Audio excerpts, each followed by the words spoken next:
No Jumper, coolest podcast in the world, man, and we back, man. Now, Tariq brought me gifts. Yes. You feel me? We got some of that root work deodorant. This is the world's first foundational Black American themed deodorant. It has some of those natural roots and herbs in it. Root work is a part of the hoodoo culture of foundational Black Americans. Yeah. And we have something called High John the Conqueror root in it, a very powerful root that a lot of us used during slavery and outside of slavery to get strength. And it's a great natural deodorant, man. Yeah. Phenomenal, and people love it. Now, can the root work cover up the stench of Igusi or the tether? Yes. So some of our non-FBA brothers, even tethers, you can wear it, and the root will work for you. It will work. we got some. It works for you, and you're gonna love it. The smell is good. Flakko, I got some for you. Yes, facts. I don't think you need it because you don't. I know there's a stereotype, but no, you don't fall into the stereotype. I've never smelled any months on our brother Flakko. Yeah, man. These people, listen, right? So here's what I knew, like, they really hated you, right? So I'm in a group chat. And let's just say it's tether friendly, right? And in this group chat, they took a video from your Twitter, right? Like chopped it in half. They always do that. Oh, yeah. And says, oh, look, Tariq is chilling with the snow bunnies, right? But I went back and you actually showed like the raccoons and shit. You feel me, right? And I'm like, no, like the purpose was to show like the raccoons. You feel me? Like that's nobody's, right? But like they chopped that shit like now who was I with? Who was that? Bo, like he was in like New Orleans. Okay.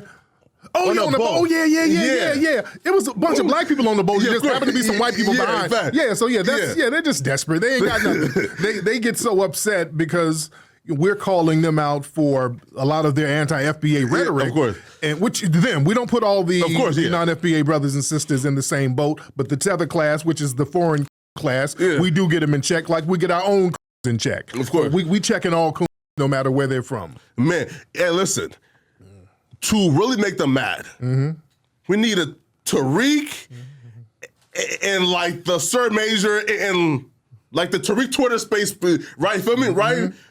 We bring all you guys here one day. Yeah. Hey, man. Hey, listen, man.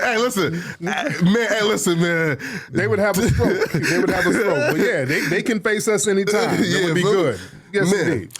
Listen, so there's an issue right now with mass immigration. Yeah. Right? Yeah. Now, I seen like something crazy, man. There's like, they were kicking off like kids from off the football field so like they could right? So why do you think, do you feel like mass immigration is now an issue and why? It's an issue because they're using mass immigration specifically to undermine foundational Black Americans. And this is a tactic that they've always used, even after slavery, when they saw the freedmen doing so well. When we got out of slavery, we cut our literacy rate in half. We started getting businesses. We got the Freedmen's Bank and we were putting millions of dollars in the bank. So they were monitoring the progress of foundational Black Americans. And they said, hey, wait a minute.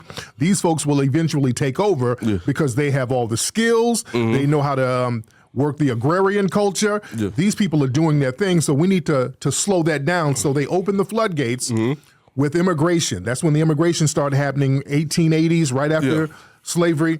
And they started bringing all of these European immigrants here, and they started opening up the western frontier to give them free land with the Homestead Act. Black people couldn't get access to that. So they gave a lot of European immigrants a free ride over here. Absolutely. Just to undermine us. They're doing the same thing now. We're becoming more politically sophisticated as Black people. Of course. Now we're not voting for no Popeye's chicken no more. We're like, hey, we're going to have to get something tangible for our vote. They're like, okay, you hold your beer. Here's a bunch of immigrants. Venezuela, everybody come over. So now they're flooding Black neighborhoods with all of these people who are not being vetted. And now there's a pushback. Now they're talking about they might need to close the border because now the dominant society is saying, hey, wait, enough is enough. Absolutely. So if you're going to bring people over, it has to be done in a proper perspective. If you're just opening up the floodgates, they're letting all types of criminals from South America come in here. They're doing all types of weird stuff. So there's pushback, and rightfully so. Now, do you feel like foundationally Black Americans, the FBS, do you feel like y'all would be more supportive of the immigrants if they weren't so ungrateful? Right, and that's another thing. To be honest, foundational Black Americans, we've always had an issue with immigration. We always knew what the trick bag was. Yeah. Even during the Jim Crow era, the early 1900s, we knew that them allowing a bunch of immigrants over was to undermine us. Absolutely. We didn't have Black people supporting immigration in large numbers, unfortunately, until the 1960s with Dr. King. When Dr. King was supporting Cubans and all of these people. That's why they like to point to Dr. King and we all big one happy family and our brothers. They like to point to that because Dr. King was the first person to do that. Later on, he realized, hey, we need to get reparations for our people. They don't ever talk about that part of Dr. King when he woke up and said, hey, let me focus on the foundational Black Americans right now. So that's always been an issue with us. Man, now, hey, right? So you support those Trump's like mass deportation? Yes, I do support that because we got too many people over here. We don't know where they're from. Yeah. A lot of our resources are going to fund these people, putting them in hotels. They're taking the resources from our communities that's already resource strapped. We got too many homeless Black people all in these major cities, so we need to take care of these people first. This is why the reparations movement is so big. Yeah. And we're talking about reparations in the form of cash. We don't want any kind of programs because when they do the program thing, they trick bag it up so that they can skim off the top and we're left with nothing. So we need direct cash reparation payments, specifically to foundational Black Americans. Brother, the Democrats did something sneaky. They funded a low-key reparations conference in Atlanta recently. Oh, I seen that. Yeah. And they had some of their shills in there talking about, they were in there rapping and shit, they're in there performing. They had one woman in there talking about Black Martians and how everybody Black should get reparations. It was a crap show. Chilling circuit. Yeah. So we got to understand when we have controlled opposition, the dominant society and the powers that be, they see us talking about reparations and then they'll get some people pretending to be grassroots to go and just make the conversation very goofy. So we got to watch out for that. Now, like some may say, and I've heard this argument too on, among non-FBAs, right? Like, listen, like, we are here to support FBAs, right? So, and if let's say this, right, and if let's say the majority of non-FBAs, right, we're coming here to support FBAs, right, then wouldn't it be like easier to say, hey, listen, right, like having a mass deport everybody, like costs too much money, right? Just make everybody just say, y'all all get a free pass once, y'all are all legal. Now, like, you have a bunch of non-FBA allies who's here to help, like the FBA. And see, that's what we thought we were going to get in the 1960s. You see, we had people like Stokely Carmichael, who's non-FBA, but he was a rider. We had Harry Belafonte, non-FBA, but he was a rider. Absolutely. We thought we were going to get some more of them. So we started to support immigration because we had the civil rights movement going, and they had an immigration limitation. So a lot of immigrants couldn't really come over here really until the 1960s, especially if you were Black. So we were like, hey, man, we need our Black brothers over here. We need our brothers to ride with us. Come on, we're gonna burn this city up if you don't let our brothers over here. So they started letting them over, but then they said, okay, we'll let them over. But let's get all the coons. They went over to Africa and the Caribbean and found the sector. Like they got the butter. They started bringing out butter biscuits with Jollof, and then all the coons came over. We didn't expect that to happen. So that was the problem. And listen, facts, right? Man, now, bro, were you shocked though that like I think like a poll was just taken and like California voters are against reparations? Yeah. So now, okay, so let's just say like the obvious, right? California has a huge population. Of mixed, of Hispanics, Blacks, a lot of foreigners, right? So us having such a mixed population, were you shocked that like the non-FBAs were against the reparations? Well, not really, because they've always, man, there's been this ungrateful mindset from a lot of people, man. We've helped so many people, and it's almost like they expect us to help them. In fact, there's some stuff going on in Israel right now. There's like a war going on, and you got some Black athletes and people jumping online talking about where's Black Lives Matter. They need. I've already started my ass. Y'all. Where's Black Lives Matter? All y'all, if y'all ain't supporting it, that sector right there who's trying to shame us into supporting any and everything. We're not obligated to support any and everything.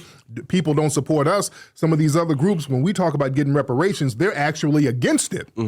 So when something happens to them, we're supposed to put the damn Negro capes on and just caper everybody. No, let everybody hold their own nuts. We have to hold our own nuts. So that's what it is. So was finding out that the California voters are against it, was that like demoralizing? Did you feel like, damn, bro, like yo niggas, you know? No, we're not tripping because we are for it and we're going to ride for ourselves. We expect people to not ride with things that's going to benefit us. We're used to economic deprivation. We're used to it, but we're still standing on our square. Look, they have the resources to give us what we need. There were people who were against giving money to the Ukraine, but the government did it anyway. A lot of people are against a lot of this grooming type stuff that's going on in schools with a lot of this trans and non-binary stuff. A lot of people are against that. They push it through anyway, so they need to push through our reparations checks. I don't give a damn if they don't like it or not. We need that because it's owed to us. Man, hey, right? Yes, right, facts. Right now, I see like the Revolt Black Summit, like you was talking about, like what qualifies like somebody's blackness, right? Yeah. So right. So I know the non-FBAs don't qualify as FBAs, right? Right. But do you have an issue with, let's say, like a Myron Gaines, right? Who is from I think like Sudan or Kenya, whatever, right? Yeah, Sudan. Yeah, and who says yo, and I'm black.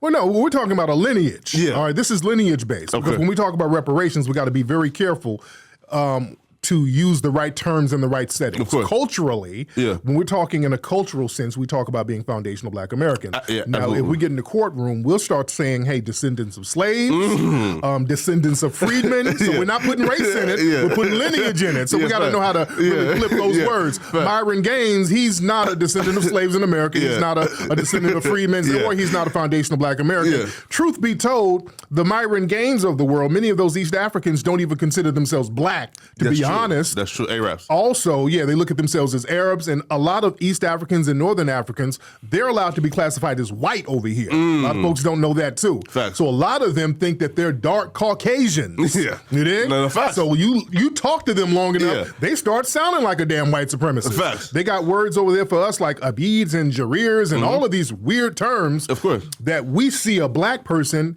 in in an aesthetic point, but in that person's mind, they're like, hey, you ain't me. Of course. You dig?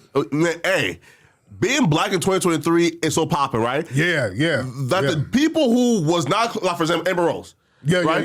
Where she wasn't claiming that. About a decade ago. Now she want to be Black. Yeah, she was adamant about not being Black. Why do you think that is though? Because, man, she realized that white society doesn't really accept her as a Cape Verdean. You dig? She not FBA. No, she's not an FBA. She's not FBA. Oh, I didn't know that. Oh, yeah. She's Cape Verdean. Oh, wow. Right. So, a lot of people come over here and think, okay, well, I'm low-key Portuguese or whatever until you get around some real Portuguese and they remind your Black ass, go sit over there. Nigga, get your light-skinned nigga ass over there. So she gets her nigga wake-up call because she only gets propped from Black society. So she knew she alienated a lot of people by saying, well, I ain't Black, I'm this. So a lot of these people who eat off Black society, they start saying this little weird stuff when you get them pumped or you get them pressed. Like Erica Mena from Love and Hip Hop. She called the Jamaican chick a or something like that. So there's a so there's a big controversy going on with that right now as far as these non-white people having these anti-Black sentiments. Well, so I see like a post where she says, yo, I'm just as Black as y'all. You feel me? People play this 3-card Monty when it comes to blackness. When on paper, when you look at these people's paperwork, it's always white. Of course. In their culture, especially Hispanic culture, they have something called mejorar la raza, meaning improve the race by whitening it up, basically. It's all about trying to whiten the race up because the Black people, the Afro-Latinos, are treated horribly in these places. So there's a lot of anti-Black sentiments. But the thing is, when they come over here, they try to work every side of the board. Absolutely. When they get around white folks, hey, I'm one of you. When they get around Black folks, well, hey, I got a Black abuela back in Colombia. That type of shit. Right. Yeah. So it's a 3-card Monty type of thing that they do. So we're saying, hey, if you're non-FBA, kind of hold your own nuts. Of course. Man, bro, listen, and they all got the same thing. Yo, my grandmama or granddaddy is blacker than you. Right. We know that. And then look, all of those Latin American countries were slave colonies. You know, they were not some type of European resorts. These were slave colonies where that black people were building the economy there. But they started to whiten up later on down the line because they wanted to identify with the Spanish colonizers. So they do have a black abuela somewhere that they hide, but they only bring it out when it's convenient. Remember when George Zimmerman killed our brother Trayvon Martin? And in that case, they were talking about how George Zimmerman has a black great abuela somewhere. They were trying to play that role. That doesn't matter. Everybody has a black abuela some damn where. But are you practicing anti-black racism now? Now, facts. Yeah. So, man, yo, so speaking of like that, right? So do you have you tapped into the Julius Malema and what's going on back in South Africa? Oh yeah, I love Julius Malema. I'm a huge, love Julius. Hey. For those who say Tariq don't rock with it, not that bitch, he does. I do.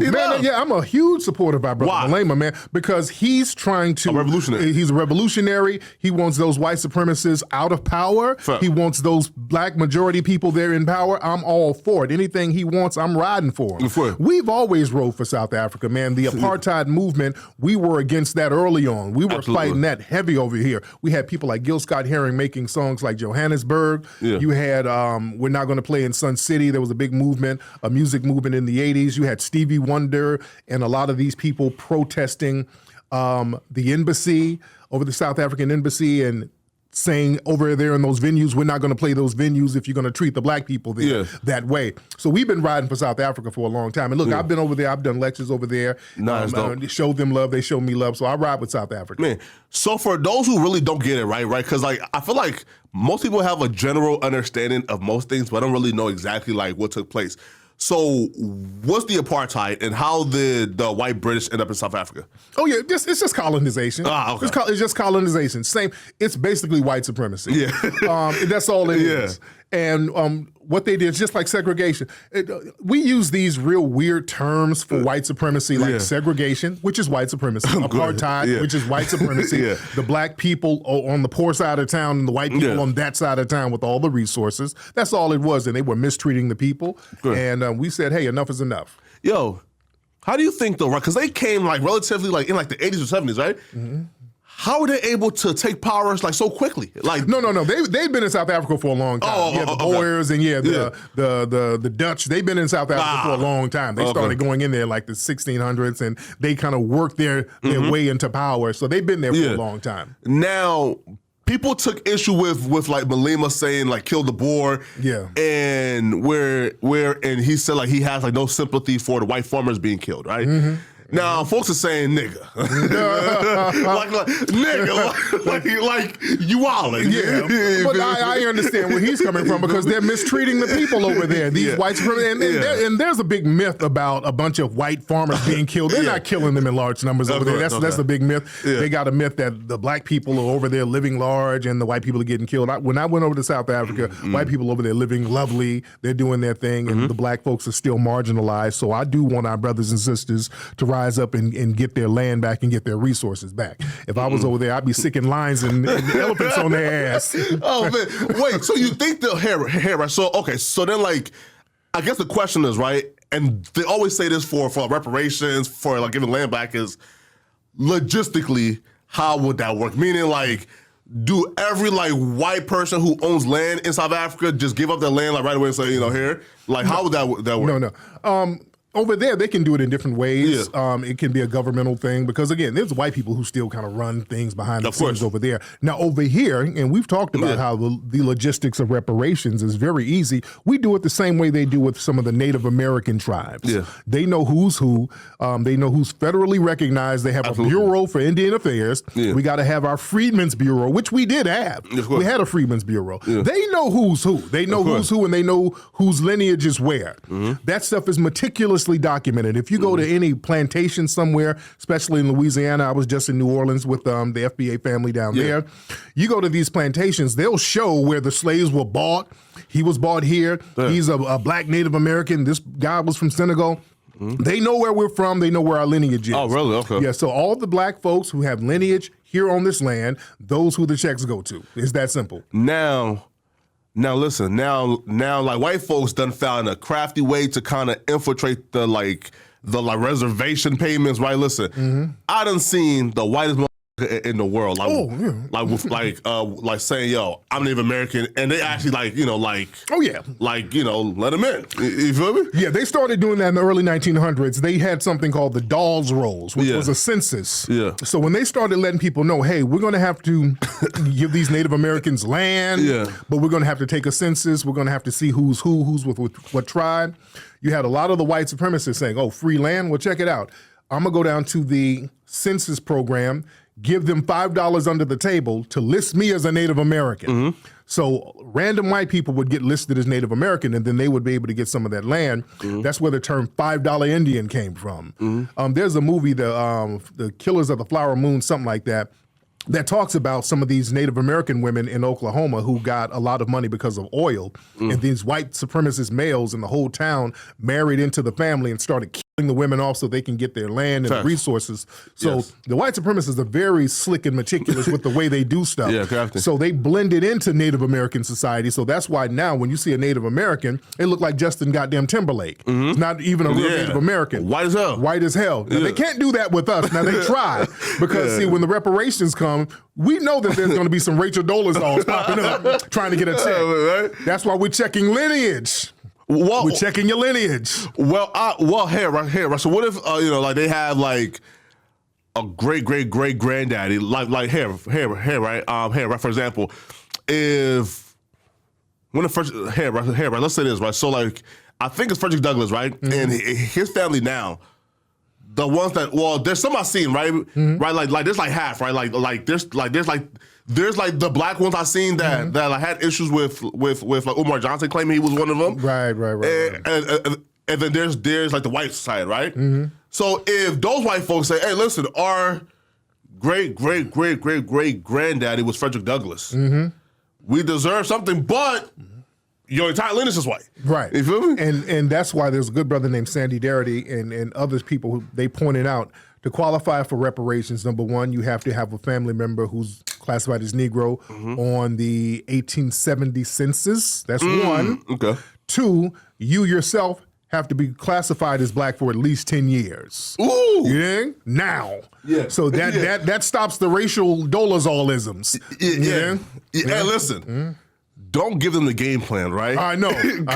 Because I know they about to start putting black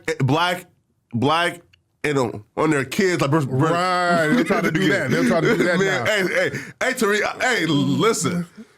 Try to get that. Listen, try to get like reparations like within 10 years, right? Because But they've always done the little janky paperwork game. Now with white people, they were paying to get on the Indian rolls. But the Native Americans who were really dark and had black features, there was a guy named Walter Plecker and a woman named Naomi Drake she was in Louisiana. Walter Plecker was in Virginia. This guy and this woman and other people, they were known for getting these records of Native Americans and the ones who had black features or they had black people in the family, they would get their birth records and mark them as Negro. Yeah, of course. All of these Native, they were from here. They were not from Africa. They were from here, but they were black as hell. You're Negro. They did this to thousands of people. So a bunch of black people now classified as black, who are really Native Americans, they weren't entitled to some of the Native American benefits no more. Oh, wow. Yeah. Wow. While all these fake white people claiming to be Native American that's crazy. Are getting casinos right now. Yeah, that's you crazy. Understand? Yeah. Hey, listen.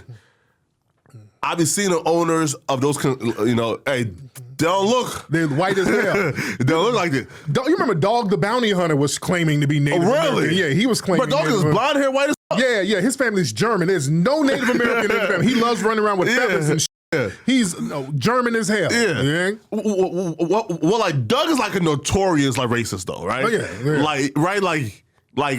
And he got exposed for saying like the N-word, all type of shit. Yeah. Doug, man, listen, Doug's crazy, man. Yeah. Now, I seen something crazy that I couldn't believe, right? And I was shocked. But like you actually warn people, right? Of this. The president of Ghana now was addressing I think the UN. Where he was asking for like reparations now. Yeah. So one, Are you shocked? And two, would you support it? Yeah, if they want to get reparations, that's fine. But it's just funny that it was a lot of the Ghanaians were talking shit to us. Like, stop begging white people, nigga. There's that type of thing. See, we stood on our square, and they see that we're making progress with this. We got the conversation of reparations on the table.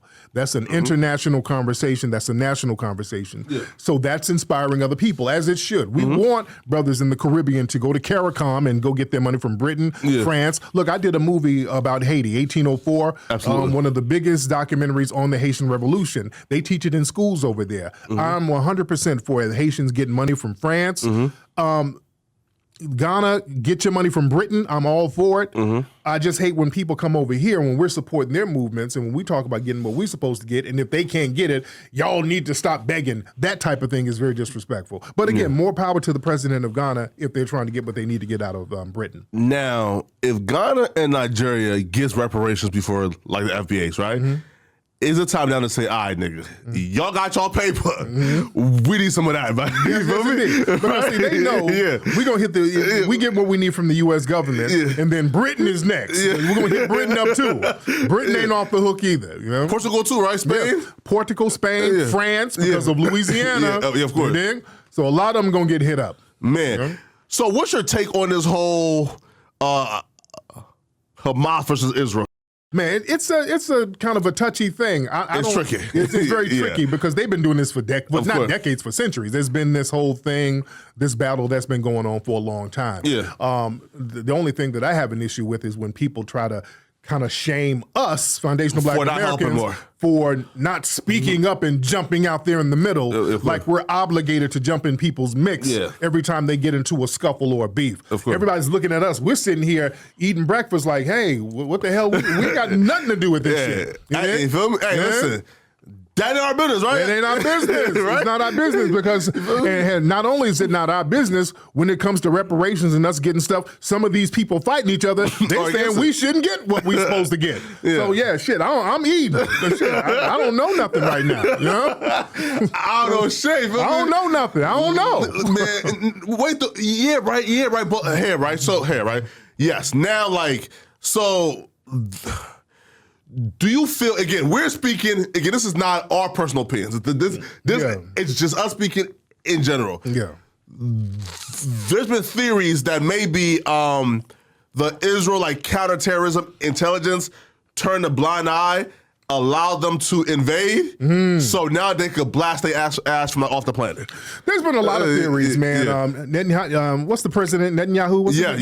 Because he was going through some kind of trial, and they were about to talk about locking him up, and it was some kind of and all of a sudden this war pops up, and now he's off the hook with that. Of course, he's corrupt. So there's a lot of theories going on right now. So we're trying to flesh it out. I don't know. There's a lot of theories going on. So we're trying to see how this is going to pan out. Hey, now wait though. Now if they start, let's say, mass immigrating, the Arabians like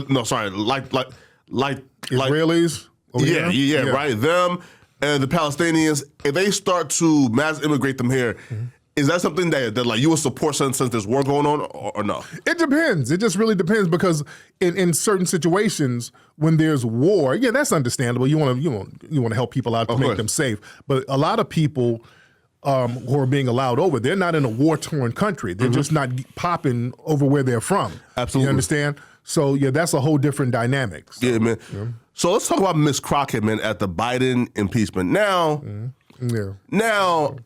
I thought, she was cooking. You feel me? Yeah. But to recall it, Mammyism. Wait. Here. Performative Mammyism. Oxtail and Bammy vibes. Mammyism and showboat for Zaddy. Why did you react? I wasn't. There's the sister named Jeanette. What's her name?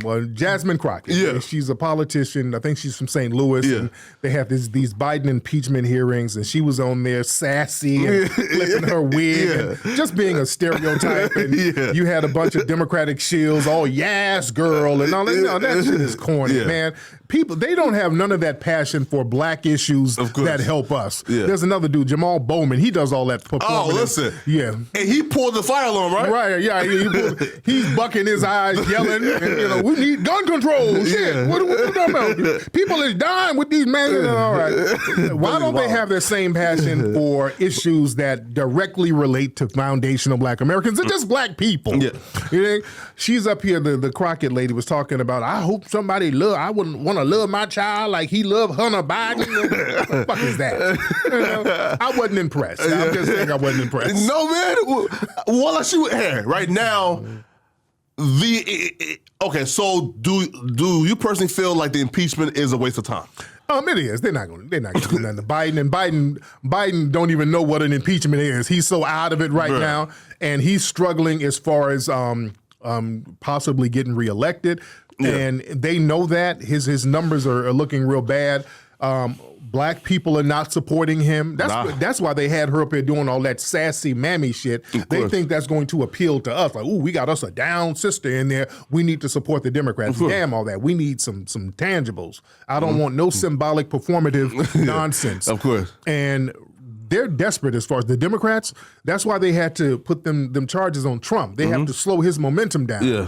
Because he's coming. Yeah, he's coming. He's coming heavy. Yeah, he's coming. And black people are not really supporting the Democrats like that. If they look at the polls, they're trying to save face. We're not really supporting them like that. Man, when is Tariq going to come out as a Trump supporter, man? Just say, hey, listen, man, I fuck with Trump. Well, the thing is, man, there has to be more things because, see, with the Republicans, man, you got too many these policies that are just vehemently anti-black. They got a Ron DeSantis problem that I ain't with. You understand? Ron DeSantis is out there putting targets on black people's backs in Florida. That ain't cool. The Republicans ain't calling that out. You know what I'm saying? So yeah, I'm not on board with that. I'm in the middle. I'm not supporting, but I'm not. There's some policies that I like, and I'm looking at the lesser of two evils. Them and the Democrats. But I'm not supporting. I'm just not supporting the Democrats. Listen. Ron's an evil motherfucker, man. Yeah. Nah, Ron, listen.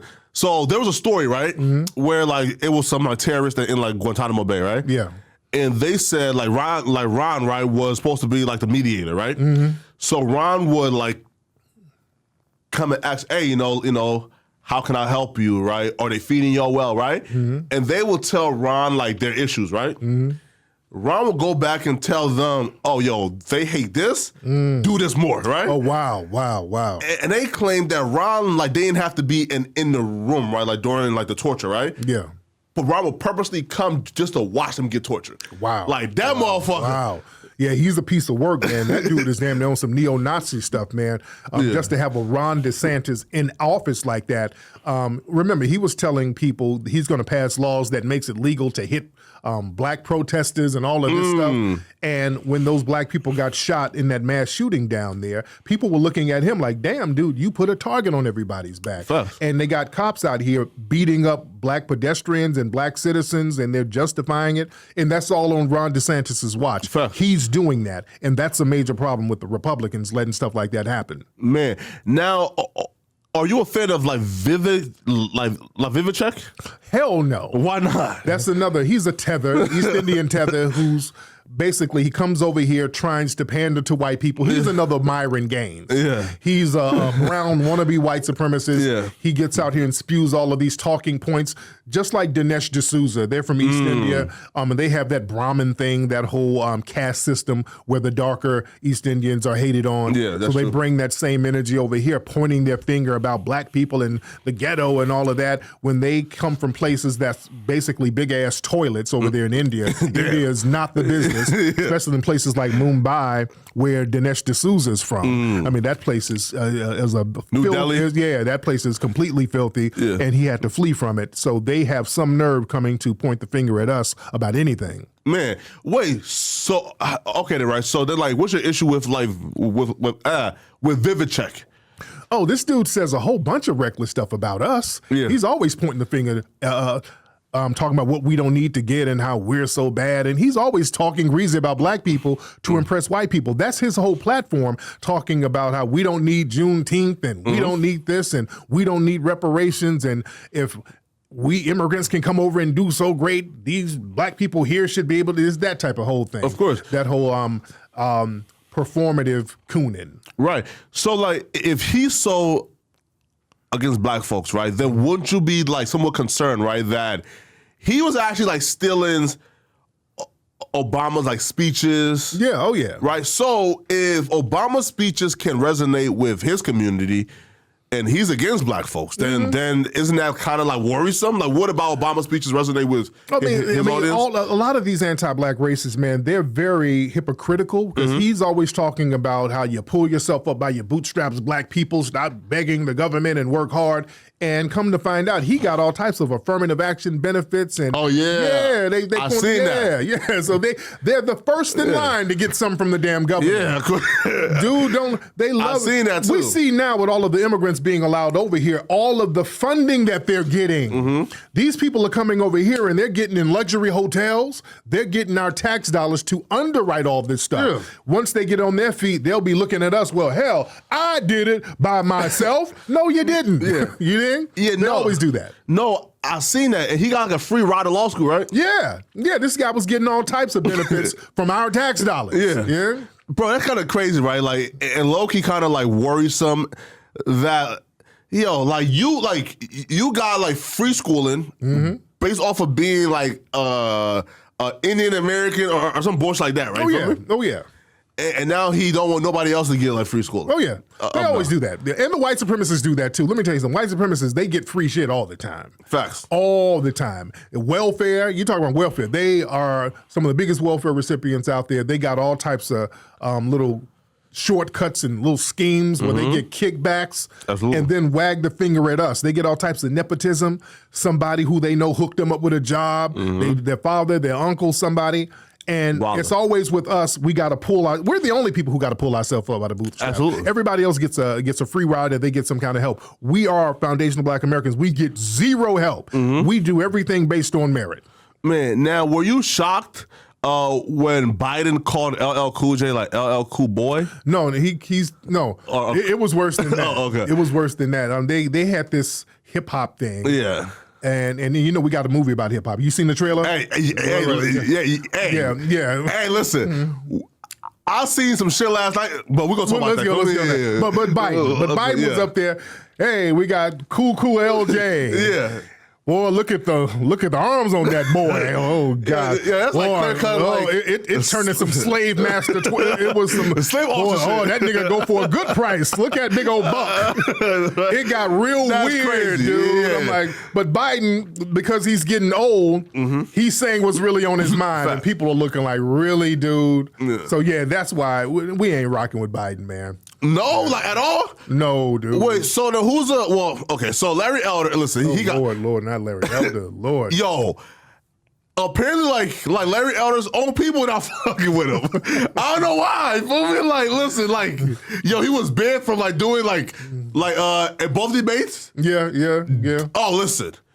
So Larry Elder did an interview with Van Lathan. Yes. Shout out to Van. Van is my guy. Van is my guy. Listen, Larry Elder thought that he was going to run the same shit that he ran on Charlemagne with Van. Van got net ass. Van got net ass. Yeah. Yo. Yeah.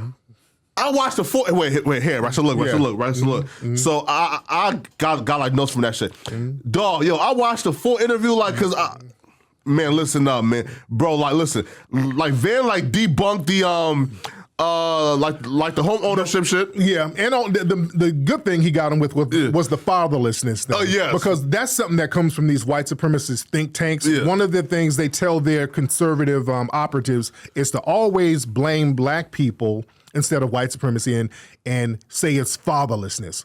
Just keep driving the whole there's no fathers in the black community, which is a lie. That's a lie. So he tried that on Van. And Van asked a great question, and him and his co-host, what are you doing, Larry Elder, about the fatherlessness? And then he starts stumbling and babbling and couldn't answer because there is no answer. It's just a talking point that you throw out there and you run from. But dude, like, do you feel like it was kind of unfair because Van was coming into it already knowing like everything that he was gonna say. No, that's good. You're supposed to know how to counter them. They was gonna come in. No, you're supposed to counter those talking points, and he did it with a question. That's how you get them. Yo, Van had that man flustered. Yes.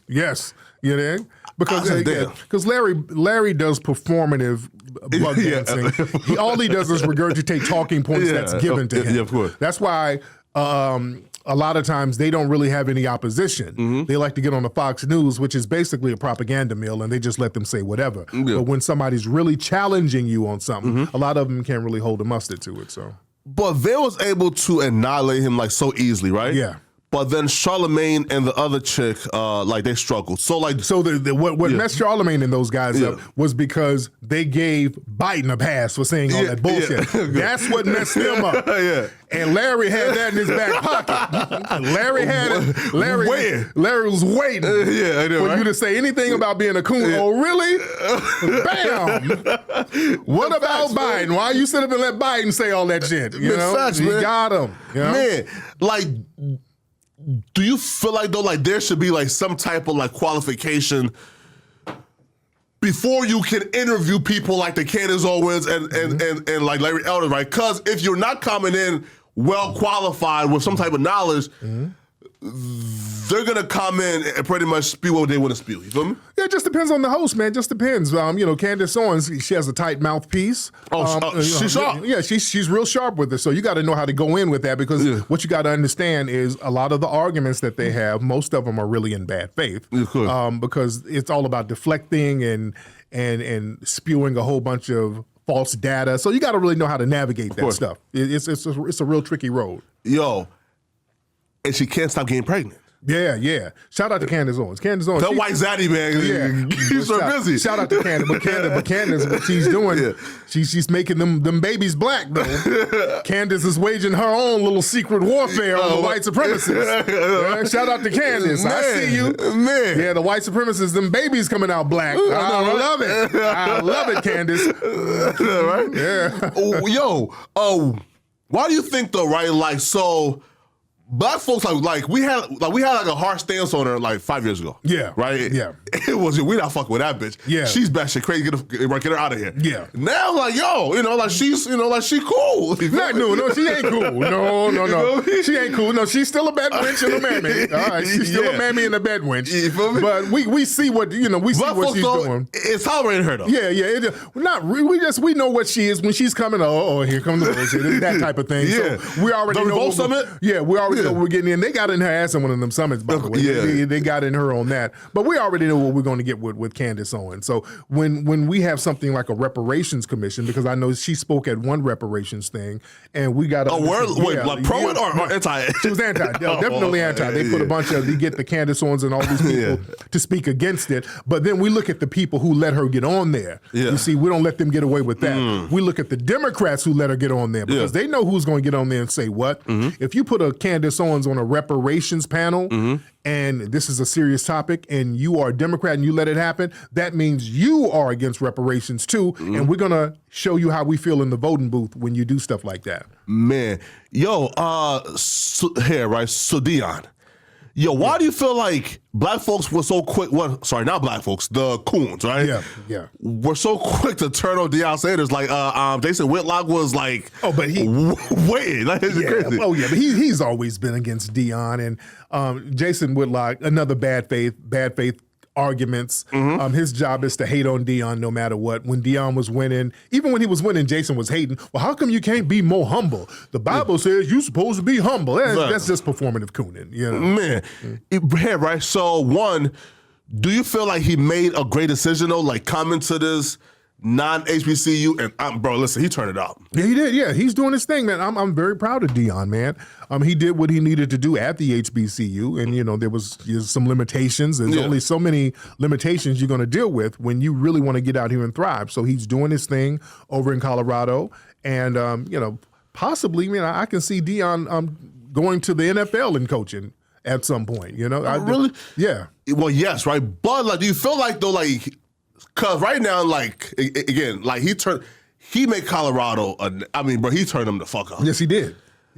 Now, folks are saying, "Hey, Deion, you took the shine off Jackson State because we ain't talking about Jackson State in like 9 months. You feel me? So do you feel like he should have stayed at Jackson State to turn it up too? No, Jackson State, the people, the administrators and all those people, they should have made sure he was papered up. Deion was kind of using a lot of his own money down there. Yeah. And it was a lot of funny style stuff going on. So the people down there running the school, they should have took advantage of it. They should have been like, we need to make sure Deion gets all the resources he needs to get. But they were running that shit like a damn trap house. So he's like, hey, let me just go over here and take my talents where it's going to be appreciated. Man, now Stephen A. Smith and others, I think Charlemagne too, right?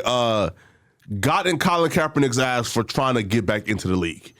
Now, one, do you feel like Colin Kaepernick, in the words of Charlemagne, is pathetic? No. For trying to get back in the league and writing them like a letter? No. Colin is my guy. Yeah. Me and Colin, we correspond. We chop it up every now and then. Yeah. But no. Colin wants to get back in the game, and that's good. I don't think it's pathetic. He's a football player. Yeah. You know, and what was done to him was wrong. It was constitutionally wrong, and he took a stand on it, and he still wants to play, rightfully so. And if he played, that would be the biggest thing in sports history. Of course. It would really be a huge thing. That would, man, it would put all eyes on the NFL. That would create a healing environment. Absolutely. To show, hey, we have repentance for what we've done to this guy. Let's have this guy come back and let's show that we do care about these issues. That would be a major thing for them to do. You dig? Now, the people are saying, though, that, like, if you call the NFL a racist organization, and then you kind of, like, compare, like, their combine process to, like the slave auctions, right? Right. The NFL ain't get like least racist, right? Like they haven't gotten like less racist in the last 6 years. So now you're coming back to an even more racist organization. Why? Well, it's the people, the people within the organization. And those people should be called out. In any industry you're in, if you're at your job and you have a boss or a supervisor who's racist, you still like your job, but damn, I don't want a racist damn supervisor over me. So I'm calling out the people in the supervisor positions. The organization is made up of people. Of course. You understand? Colin is a ball player. He should play. He wants to play. He enjoys playing. But we shouldn't have white supremacists running the damn yard. That's what we're saying. Of course, but so like, do you feel though like the Colin Kaepernick situation just proves that like us as black men should never we should never try to be martyrs, right? Because if you like martyr yourself for niggas, what niggas gonna say? Well, shit, right? No. Colin did the right thing because that inspired a lot of people, and he's on the right side of history. He's going to be on the right side of history forever. So, you should take a stand. I'm not mad at him, and that's why we support that brother. Of course. When we have brothers and sisters who do martyr themselves and put themselves out there, the grassroots have to support him. We really got to support him. And he's getting all types of, endorsement deals, so he's doing good. He still wants to play, though, and I get it. But the same coons who he martyred himself for, right? They're now attacking him for trying to enter into the league. Some. Yeah, but one coons. Right. There's going to be a Sambo class no matter what you do. Dr. Martin Luther King, let me tell you something. He's an icon. If you look at videos from the 60s, there were coons hating on Dr. King when he was alive. They were going in on that brother. There's always going to be some coons. There were coons trying to kill him then. There was some woman who stabbed him in the 1960s. There's always coons around us. Oh, wait. You didn't know that? The lady who stabbed him was black? Yeah. Really? Yeah, the black lady who stabbed him. I always assumed that it was a white person. No. The white people killed him, but it was a black lady who tried to stab him. Who stabbed him, up in, I want to say in New York. And they said she had schizophrenia or whatever, and they put her in the but they probably sent her out there on some MK Ultra shit to get at him. Because that was a big thing. But That's nuts. I know that, man. Oh, yeah. Yo, why do you feel like it seemed like there's like a concerted effort right now by like the mammies, right? Who are on TikTok and on Instagram, who are trying to like ruin MLK's legacy, and I don't know why. Like, why are they? A lot of these are non-FBA mammies. Let's keep it. That's what we've noticed. We've seen a lot. It's really on TikTok. Yeah. And when you look at these women, they come from foreign backgrounds. Yeah. So they don't have the same respect for our icons. Yeah. So they get on there and they do all of that denigrating of Dr. King. That's so that they can impress white dudes. Yeah, of course. These are bedwenches who do that type of shit, and they're foreign bedwenches. You can tell by the crooked wigs. They got them old $5 Sally's Beauty Supply wigs and shit.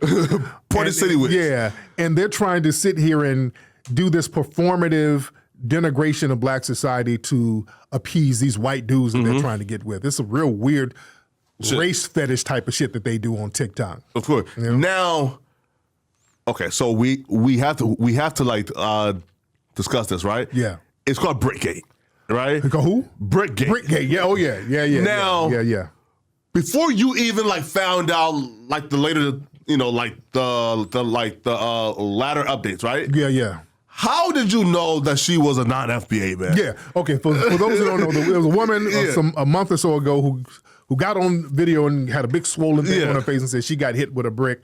So she hopped on camera. She's like, I just got hit in the head with a brick. These niggas just sat here and watched me get hit with a brick. Yeah. So immediately, number one, like, wait a minute.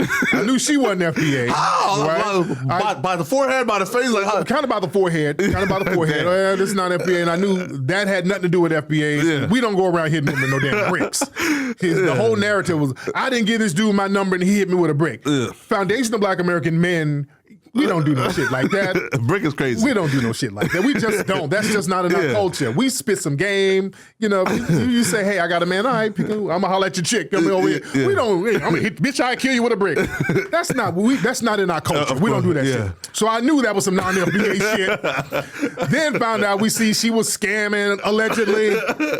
Oh, yeah. Yeah, what happened with that? So if you look at the video, she's in a club and she has a mask on. Hiding her face. All right, she's hiding her face. Yeah. And then all of a sudden, she takes the mask off. There's a big old thing. Yeah. And the consensus is she had some saline put in her face and she went to the doctor. So it was a big old hustle like, hey, look at me. I got hit with a brick. Here's my GoFundMe. Yeah. And come to find out, she's done this a couple of times. But every few years, she gets beat up or hit. Hey, some nigga just beat my ass. Damn. Here's my GoFundMe. So people are like, oh, this is a finesse this woman is doing, allegedly. Right? Man, now Now, here, right? So speaking of the not FBAs, right? I seen like at least like two came out and said, yo, like, she was like, we was asking like, where was the brick at? Right. Where was the guy that who like, feel me? Like, right. Dudes were like, hey, what brick? Even in the video, the guy was like, what brick? What are you talking about? Who? Where? So yeah, nobody knew what the hell she was talking about. And that's a very dangerous thing. Yeah. Because if you do that and you get on live and say, hey, somebody hit me with a brick, what if the cops came and just started busting on niggas like, hey, suspect. So that's a very dangerous thing to do. And I knew FBA women don't do no shit like that because you know how dangerous that is. Of course. To even put somebody in a position with a false accusation like that. So this woman, I think she's like Eritrean, like Somalian. Somalian. Yeah, her family fled over here because of war, some shit over there. So that type of mindset, man, it's very dangerous to bring over here to try to run these little finesse games around us. Is Breakgate an example of why FBA should protect Blackhood? Yeah. And make sure that nobody, can just enter and qualify as Black and now, like, See, we're delineating, and when people do real weird stuff, we're letting folks know if it's FBA or if it's non-FBA. Yeah, of course. Because see, what happens is a lot of groups come over here and they're Black, and when they do something constructive, it's like, hey, we're Ghanaian American. Yeah, of course, yeah. All right? We win a Grammy, we're Ugandan American. Afrobeats. Yeah, Afrobeats. Shout out to Nigeria. But when they come over and commit crimes, we all Black. And then we, as foundational Black Americans, we have to absorb the negativity. Yeah, absolutely. So we're saying, hey, we don't want to absorb that stuff. If there's an immigrant who's over here doing crimes, that's an immigrant doing that. Don't put that shit on us where we got a whole bunch of think pieces about how fucked up Black men are when some non-FBA dude is over here doing whatever. So we're saying, hey, everybody hold their own nuts. We're not absorbing anybody's negativity. Man. Now, we've seen Jimmy Butler show up in what appears to be a humiliation ritual. Yeah. Now, do you think he was joking or is that clear-cut bug breaking? Yeah, now, Jimmy Butler, he showed up and people like, he was just trolling. Every joke has a little piece of truth to it. Yeah. So he came with a Dominican blowout. Yeah. Shit looked real weird. He had his hair pulled down like Andre 3000. It was piercings in his piercing in his face. Yeah. And niggas don't really play like that. You know what I'm saying? Yeah. We play different ways. I don't know what he's trying to go for, but they got him. Is he FBI? I think he is, but he look a little. Yeah, he might be. But yeah, we got to understand what buck breaking is. Yeah. When they effeminize black men, especially the more masculine, athletic black men, they got this ritualistic thing where they want to put them in a dress, put a wig on them, or put some lipstick on them, or put a tongue ring on them to effeminize them as some kind of inside joke. Yeah, absolutely. So I don't know what his angle was, but yeah, that's a weird look because we got to understand we got boys out here.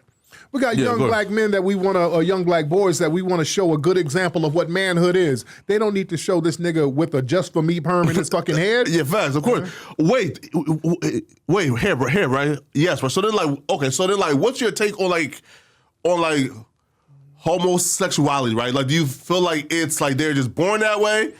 Or do you feel like they're, it's developed through, through less of childhood trauma? There could be people born that way. They could be. Yeah. We do know for a fact that some people have been molested and they've been turned the hell out. That is real. There have been people that have been turned out and it's messed with them psychologically. Yeah. So that's an issue. There have been people who've been buck broken. That's an issue.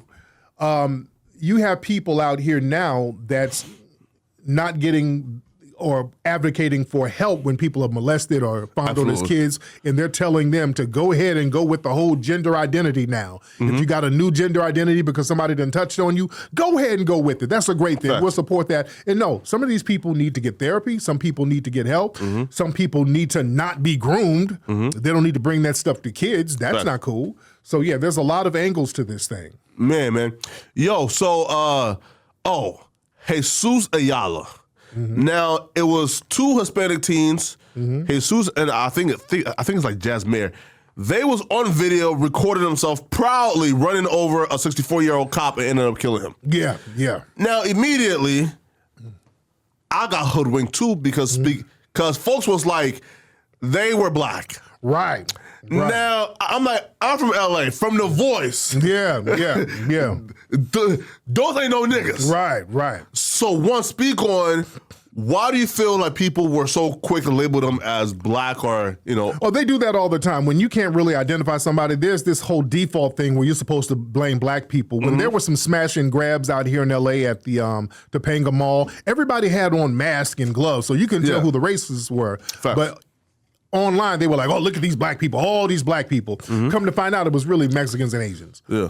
Up there in the Bay, there's something called bipping, where they go bipping cars, meaning they break windows in cars and steal stuff real quick. They got bipping crews all over the Bay. Shout out to the Bay, by the way. Most of those bipping crews are Asian and Mexican, but they blame black people for all the damn bipping up there. Of course. So it's the same thing with this case. The guys were covered up. Now, the guy, the passenger, I think he's black. I don't know if he's FBA or not, but the driver, the actual killer, the white Hispanic guy. Yeah, of course. You think? Yeah. So they're trying to downplay that.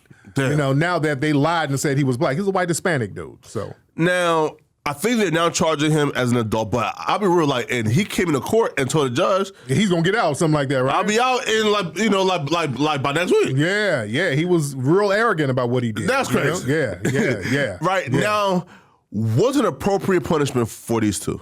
Man, it just really depends. The passenger, I don't know. I don't know what the life, 10 to 20, 50? It just depends. It just really depends. Yeah. I can't call it. They gotta go through the process. Of course. But though, that driver. Yeah. Hey, man, life, right?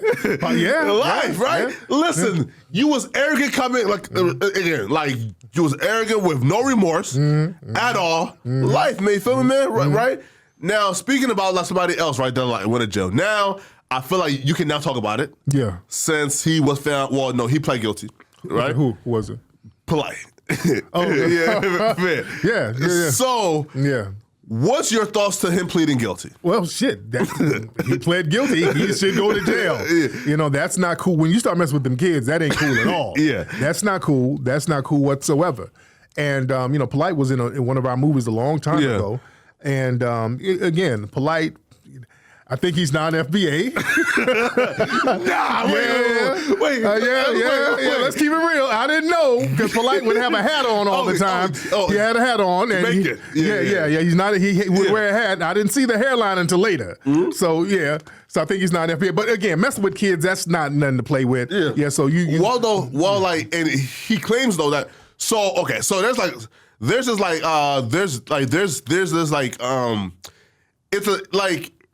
it's a controversy, right? Yeah. So, and he pled guilty to felony like child abuse. Yeah. And a delinquency to a minor. Mm-hmm. And he had to do like this sex prevention program, right? Yeah. But he don't have to register as a sex offender, and he was not charged with like actual sex abuse, right? Mm-hmm. So now he's saying, hold up now. I pled guilty to like felony abuse, to delinquency of a minor, and I have to go through this mentally ill sex abuse program, but I don't have to register as a sex offender, and I am plead guilty to having sex with her, right? So, your best judgment. Well, no. That's just deal making. You just made a deal. You just made a deal. Yeah. And that's a real weird thing with the judicial system. You can go in here and just make deals. So if you kill somebody, well, you can kind of make deals. Well, it was manslaughter. Was it a murder? Was it premeditated? So you can kind of make deals with whatever crime you do, but the crime is still there. All right, let's shit.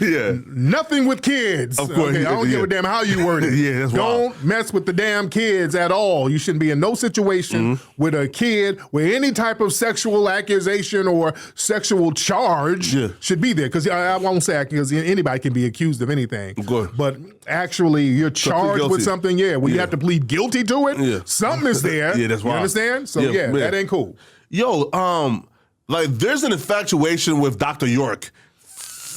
From like their side of the fence or like the Black conscious movement, right? Yeah. Why do you think people are obsessed with like Dr. York so much?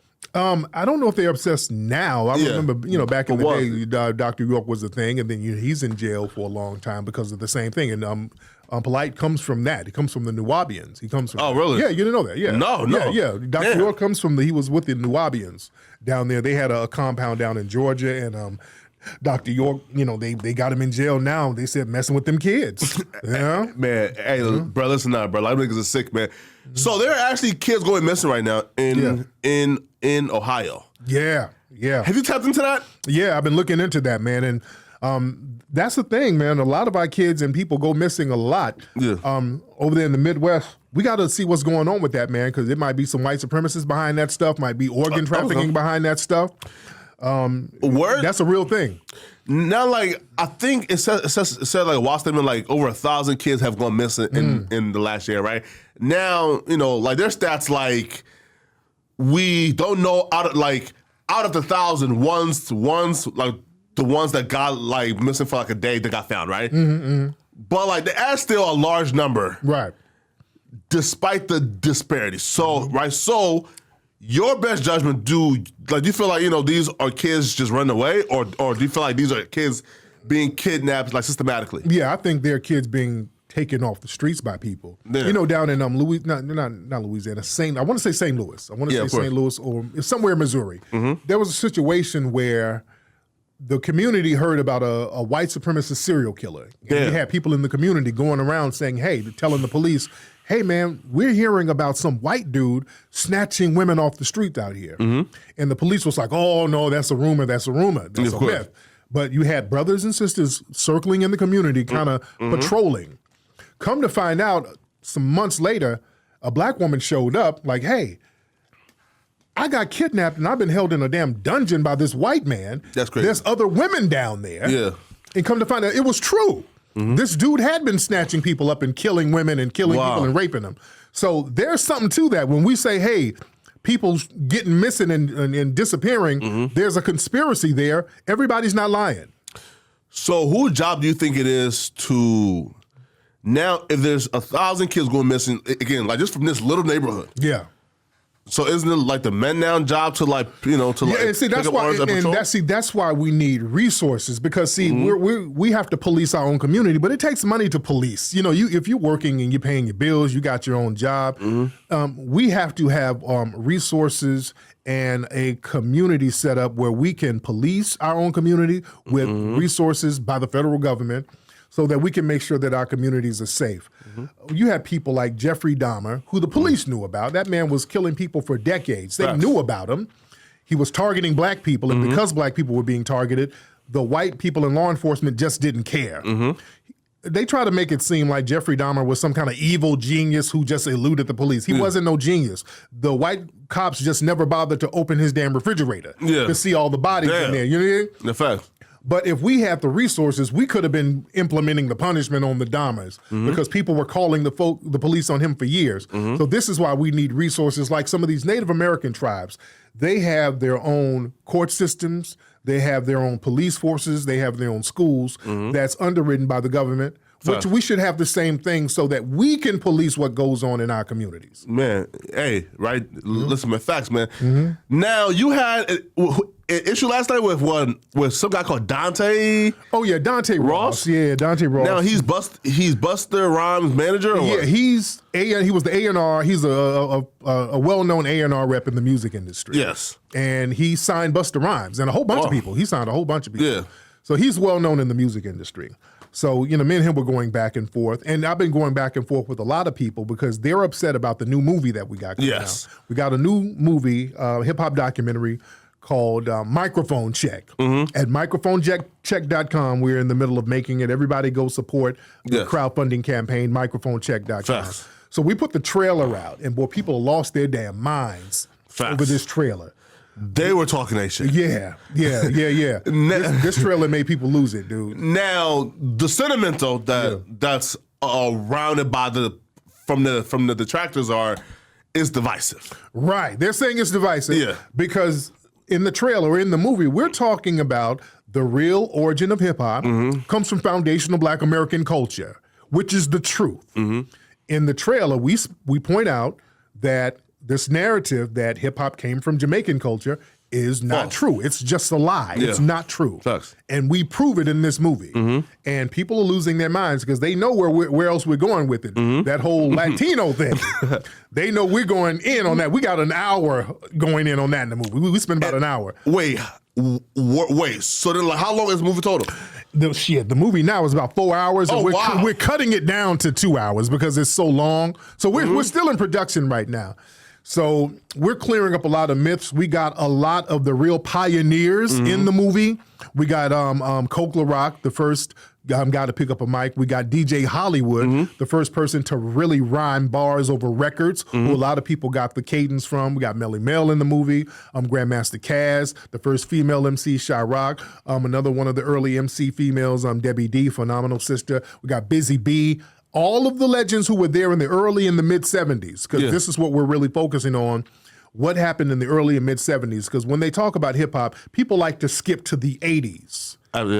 And they start talking about the 80s because then you can include all the Puerto Ricans then, because that's when they came really in the 80s. Start talking about Crazy Legs and all these people who came later. They're not pioneers. So in the movie, we're talking about the real pioneers who created this stuff because they raised the bar real high for us, Black people, to claim pioneer status. But with Hispanics, the bar is so low, they're calling any Hispanic person a pioneer of hip-hop. If you were in the Bronx in the 1970s, between 70 and 85, they're calling any Hispanic a pioneer. If there were Hispanic who delivered a pizza to a rapper in 1979, they're calling that pizza delivery guy a damn pioneer. That's crazy. Yeah. That's crazy, man. Right. So, So, and he called it divisive. Yeah, divisive, yeah. And then he blocked you. Why did he block you? No, he didn't block me. He made his page private. Yes. He blocked everybody. People start getting on his ass. Yeah, of course. And another guy, Joe Conzo, another guy, they say he took hip-hop's baby pictures. He took a lot of pictures of the Cold Crush Brothers, and he jumped into the mentions. He got upset because we used a couple of his pictures, which I took out. Yeah, you using my pictures, Jack? We don't need your pictures, dude. He was on that bullshit. He trying to sue y'all. But he can't sue because everything is public domain and everything is fair use. So he just was talking crap. And look, we don't need your pictures, dude. We're going to get this story straight, because he's another person who runs around here claiming to be a pioneer because he took pictures of rappers. Yeah. You're not a damn pioneer. If I go to a porn set and take pictures of people having sex, that don't mean I'm fucking. Facts. Okay, yeah, facts. You feel me? That's crazy. We said who again? Joe Conzo? Joe Conzo, yeah. Yeah, he's a Puerto Rican guy, a Hispanic guy who runs around saying he's a pioneer of hip-hop because he took pictures. Wow. This is how low the bar is for them. They got an affirmative action program for any Hispanic person to say that they're a pioneer of hip-hop, which they came later. They didn't create any of the elements of hip-hop, and we're proving that in this film. And that's not a bad thing. That's just history. Yeah. You shouldn't lie. If you created something, I give props to whoever created something. If you came a decade after the culture was created, then you are a student. You were one of the first students of hip-hop, which is cool. It's not divisive to tell the truth. And right now, there's a push to remove foundational Black Americans from the culture, just like they tried to remove us from jazz. They removed us from rock and roll. Right.